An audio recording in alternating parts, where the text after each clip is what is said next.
नमस्कार, बहुत स्वागत है आपका। आज हम बहुत सारे दर्शकों के अनुरोध पर एक टोटका लेकर आए हैं। वैसे तो अभी तक हम धर्मा संवाद पर सिर्फ पूजा पाठ से संबंधित ही जानकारी दिया करते थे और राशिफल। लेकिन आज एक विशेष प्रयोग जो आपके जीवन के कष्ट को कम करेगा और यकीन कीजिए, तो वीडियो के अंत तक बने रहें। आज हम बहुत ही ज़्यादा ज्योतिषीय उपाय जो बहुत पावरफुल है आपके साथ साझा करेंगे। इसमें कहीं कोई तांत्रिक क्रिया ये नहीं है। एक बार हम फिर से रिपीट कर दें। बहुत सारी महिलाएं, बहुत सारे पुरुष भी, लड़के भी ऐसा कमेंट करते हैं, जीवन में बहुत परेशानी है, हर कदम पर संघर्ष है। बहुत सारे लोग ऐसे हैं जो हमें आगे बढ़ते हुए देखना ही नहीं चाहते। बहुत सारे पड़ोसी हैं जलते हैं। बहुत बार तो ये भी कहते हैं कि घर में ही लोग परेशान कर रहे हैं, क्या करें, अब कहाँ जाएं। तब आपके कमेंट्स पढ़कर हमें खुद रोना आता है। हाँ, ये ऐसा होता है क्योंकि जब हमारे जो स्वभाव हैं, हमारे जो ग्रह हैं, एक दूसरे से नहीं मिलते, जैसा कि राशिगत गुण होता है, तो बेवजह झगड़े होते हैं। कई बार तो किसी को देखकर बिना मतलब का गुस्सा आता है। ये क्या है? ये पिछले जन्म का कोई कर्म है, ये सब मान के इन चीज़ों को इग्नोर करते हैं। लेकिन अगर आप सही मायने में एक छोटा सा उपाय करें, तो आपके जितने भी आपसे जलने वाले लोग हैं, जो लोग आपको पसंद नहीं करते हैं, वो भी पसंद करेंगे। और जो लोग आपसे जलते हैं, जो आपसे शत्रुता रखते हैं, वो शत्रुता भूल जाएंगे। और एक दिन ऐसा भी होगा जब वो सामने से आकर आपसे सॉरी भी कहेंगे। आखिर वो उपाय करें कैसे? क्या करें कि सब कुछ अच्छा हो जाए? आपको 3 सामग्री चाहिए होगा। हम पहले ही क्लियर कर दें, यह है भोजपत्र। भोजपत्र आपको पूजा सामग्री के दुकान में मिल जाएगा। अब मान लेते हैं आप गांव में रहते हैं, आपको तो वहाँ पर मिलेगा नहीं, अवेलेबल होगा नहीं। तो चलिए, आप सादा कागज़ ले लें। सादा कागज़ मतलब रूलिंग वाला नहीं, जिसमें मैथ बनाते हैं ना, बिल्कुल प्लेन रहता है, वही वाला कागज़ लें। और इसमें अष्टगंध की स्याही बनती है, तो आपको मार्केट में मिल जाएगा अष्टगंध। आप उसको आराम से आपको मिल जाएगा, आप ले आ सकते हैं। नहीं तो पंडित जी के पास भी, आपको जो भी आपके आसपास मंदिर होगा ना, पंडित जी को बोलिएगा थोड़ा सा अष्टगंध दीजिए, वो आपको दे देंगे। एक चुटकी भी मिल जाए ना तो आपका काम चल जाएगा।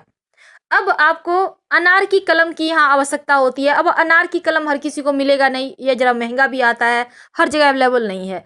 तब इसके बदले में आप बेलपत्र, जो शिवलिंग पर अर्पित किया जाता है, बेलपत्र आपको पता होगा, तो बेलपत्र के पत्ते में जो डंठल लगा होता है, उस डंठल को आप यूज कर सकते हैं। तो आप करेंगे क्या? और आपको चाहिए होगा शहद। शहद तो आपको लोकल में कहीं भी मिल जाएगा। एक छोटा सा बोतल 50 ग्राम का भी शीशी आप खरीद के ले आइए शहद का, और आपको उसी से काम चल जाएगा। 50 ग्राम, उससे छोटा बोतल तो मेरे ख्याल से शीशी नहीं आती होगी। खैर, जो भी हो, तो इतनी सामग्री आपको चाहिए। ये थी सामग्री की लिस्ट। अब क्या करेंगे? अब ये जो अष्टगंध है ना, इसको आप, अगर आप सादा वाटर यानी सादा पानी जो है, उसको 1-2 बूंद डालिए, इसमें थोड़ा सा गीला कर ले। अष्टगंध को ज़्यादा नहीं लेना है, 1-2 चुटकी लेना है आपको। किसी बर्तन में रखिए। अब इसको थोड़ा सा गीला कर लें। अब ये जो आपने बेलपत्र का डंठल रखा है ना, बेलपत्र का जो हमने कहा डंठल ले लीजिएगा। अब इसको इस घोल में डीप करना है। और ये जो आपने भोजपत्र लिया है, अगर भोजपत्र नहीं है तो आप सादा कागज लीजिए और उसी पे लिखिए।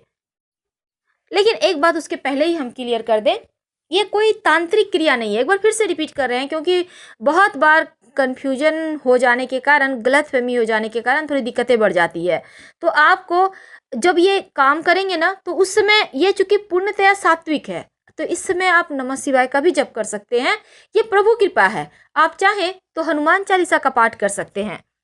और ये टोटका आप अगर मंगलवार के दिन किसी कारणवश नहीं कर पाते हैं, तो शनिवार के दिन भी कर सकते हैं, क्योंकि शनिवार के दिन भी टोने टोटके किए जाते हैं। तो आप शनिवार को भी कर सकते हैं, कभी भी कीजिए, सुबह से लेकर शाम तक आप कभी भी कीजिए, कोई दिक्कत नहीं है। आप देखिए, यहाँ पर कई बार क्या होता है ना कि पतियों को पत्नियों से शिकायत होती है, और ज़्यादातर मामले में पत्नियों को पति से शिकायत होते हैं। बात नहीं सुनते हैं, झगड़े लड़ाई करते हैं, कभी कभी कोई कोई कमेंट भी करती हैं, मारपीट करते हैं। कहाँ जाएं, छोटे छोटे बच्चे हैं, तब थोड़ा सा तकलीफ होता है। कई बार कहती हैं घर में कोई नहीं मानता, न पति न सास ससुर, कोई देखना ही नहीं चाहता है। अब यहाँ दिक्कत होती है। तो उन सभी के मन में प्रेम जग जाए, वो लोग आपसे जो बैर भाव रखे हुए हैं वो समाप्त हो जाए, आपके प्रति जो शत्रुता है वो समाप्त हो जाए, उसके लिए ही ये उपाय है। कई बार बुजुर्ग दंपत्ति कहते हैं बेटा बहू अच्छे से बिहेव नहीं करता। अब बुजुर्ग दंपत्ति भी कर सकते हैं बेटे बहू को शांत रखने, उनको माथा को ठंडा रखने के लिए। और एक बार बेटे बहू को भी रियलाइज हो जाएगा कि उन्होंने गलतियां की है और आपसे अच्छे से बिहेव करेंगे। तो चलिए शुरुआत करते हैं। आपको इस भोज पत्र पर या सादा कागज पर इस जो अष्टगंध की स्याही आपने गीला करके रखा है पानी से, इस पे बेलपत्र का डंठल डीप करें और इस कागज या भोज पत्र पर जितने भी आपको लगते हैं आपको लोग सम्मान नहीं देते, आपके शत्रु हैं, सबका नाम लिखिए। जितने भी हैं 1 2 10 20 एक लाइन से सबका नाम लिखिए। और इस बीच आप हनुमान चालीसा पढ़ सकते हैं, नमः शिवाय का जप कर सकते हैं। कहीं कोई तांत्रिक क्रिया नहीं है, कोई दोष नहीं लगेगा। और इसके बाद आप इसे मोड़िए, अच्छे से मोड़ लें। अब शहद की जो आपने शीशी खरीदी हुई है ना, इसमें डुबो दें। अब शहद की शीशी में अच्छे से डुबो दें, जैसे कि अंदर चला जाए, बिल्कुल अंदर, और शहद अच्छे से कवर कर लें। आपको शहद खाली नहीं करना है, फुल रहने दीजिए। अब अच्छे से ढक्कन को पैक करके लगाइए। अब आप इसको ढक्कन को पैक करने के बाद अपने घर में ही कहीं भी छिपाकर कोने वगैरह में रख दें। नहीं कुछ तो आप पूजा घर में भी कहीं साइड में अच्छे से छिपाकर रख दें कि कोई इसको खोले नहीं, ऐसे ही पड़ा रहेगा। कुछ ऐसा साइड आप ढूंढ लें। अब आपके घर में ऐसा जगह नहीं है, छोटा सा घर है, अब मान लेते हैं आप फ्लैट में रहते हैं, जगह नहीं है, अब क्या करेंगे? तब ऐसे में जीवन की समस्त कठिनाइयों से बाहर निकलने के लिए आप अंत में एक उपाय करें। किसी भी पेड़ के नीचे इसको मिट्टी में दबा के गाड़ दें और ऐसे जगह गाड़िएगा कि ये युगों युगों तक पड़ा रहे, इसको कोई डिस्टर्ब ना करे। आप कहीं भी निकल के बाहर निकल के गाड़ सकते हैं और बिना पीछे मुड़े घर आ जाइए। अगर बाहर में आप ये उपाय करते हैं तो, और घर में करते हैं तो कहीं भी आप कहीं भी साइड में, अगर आपका बड़ा सा घर है या कहीं आपके घर में जगह है, घर में ही कहीं मिट्टी वगैरह आपको लग रहा है कि यहाँ पर आप दबा सकते हैं तो दबा दें, कोई दिक्कत नहीं है। और ये उपाय करने के बाद यकीन मानिए, जो भी व्यक्ति आपके प्रति बैर भाव था, जो अभी तक आपको सम्मान नहीं देता था, आपसे बात बात पे झगड़े लड़ाई करता था, आपसे बार बार आपको दुत्कारता था, वो अब दुत्कारना बंद कर देगा। और इसको आपको खोलना नहीं है, शहद की शीशी को आप भूल जाइए। शत्रु का नाम लिखने के बाद आप भूल जाइए, लेकिन स्याही अष्टगंध का ही लीजिएगा। बाकी चीजें आप चेंज कर सकते हैं लेकिन उसको नहीं कर सकते, क्योंकि अष्टगंध में विशेष चीजें मिली होती है जो एक बहुत चमत्कारी प्रयोग के लिए होता है और इसको बनाया ही इसीलिए गया है खास तौर पर।